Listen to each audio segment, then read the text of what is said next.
Hi. Hi. Welcome to New Zealand residents. Welcome.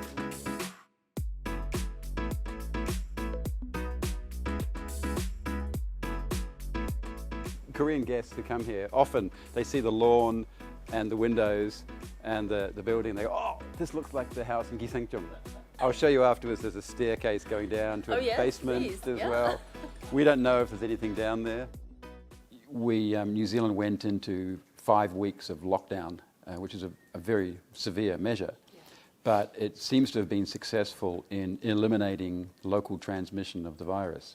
So currently we have 0 local transmission, which is a great achievement.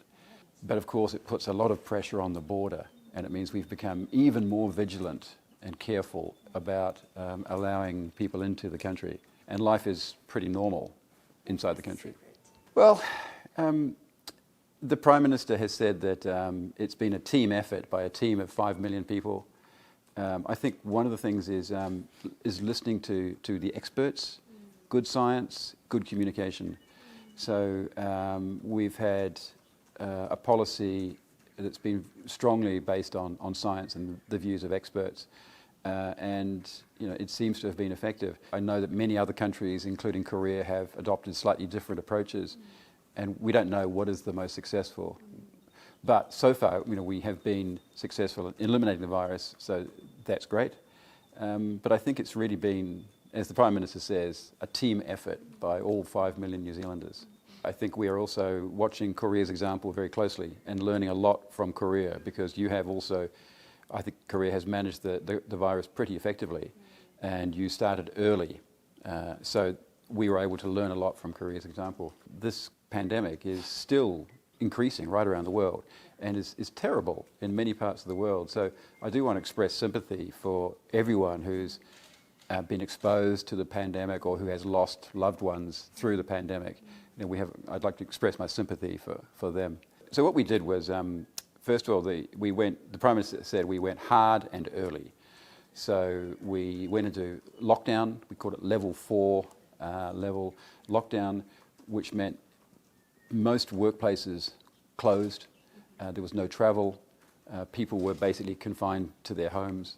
And we also, as I mentioned, closed the border in March, very early on in the cycle. New Zealanders tend to be pretty independent-minded.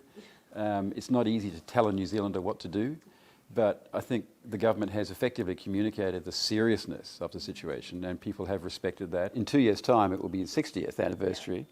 So that would be a big moment. 6,000 New Zealanders fought in the Korean War. We opened an embassy, I think, in 1971, and then we bought this house in 1987. So the relationship has enormously grown over that period. And it's become a mature, very successful relationship. We have a lot of Koreans living in New Zealand, but we have nearly 1% of the population are Korean.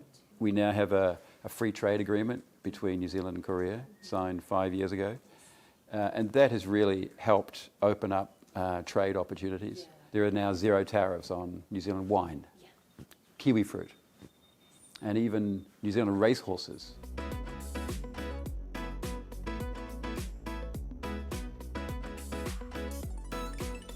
One and a half years ago, Formosa in Busan, we went there. We went there and then walked up to the mountain, or sort of old fort, in a kind of perfect timing when the autumn color was very beautiful. Gyeongju, I was always interested in Gyeongju, and then unfortunately we haven't seen sort of Baekje-related towns yet, really. We met 26 years ago in Japan, in Tokyo, when I was a diplomat there. And then we've lived together in Japan, Wellington, Auckland, Brussels, Shanghai. It's been 26 years. It's been a great journey. Is what you're listening to. The bird song. Yeah. Sometimes guests come in and they're looking around. Sorry, it's just a recording. Actually, it looks like a pretty picture of flowers. Yes. But it's called Boulogne, which is a French place, is a battle in World War I. So actually, it's kind of an ironic picture. And these light fittings, designed by a famous New Zealand designer called David Trowbridge, they kind of represent for me that kind of New Zealand. So it's modern, but simple and clever. And especially at night, when the lights are on, it casts these interesting patterns around the room.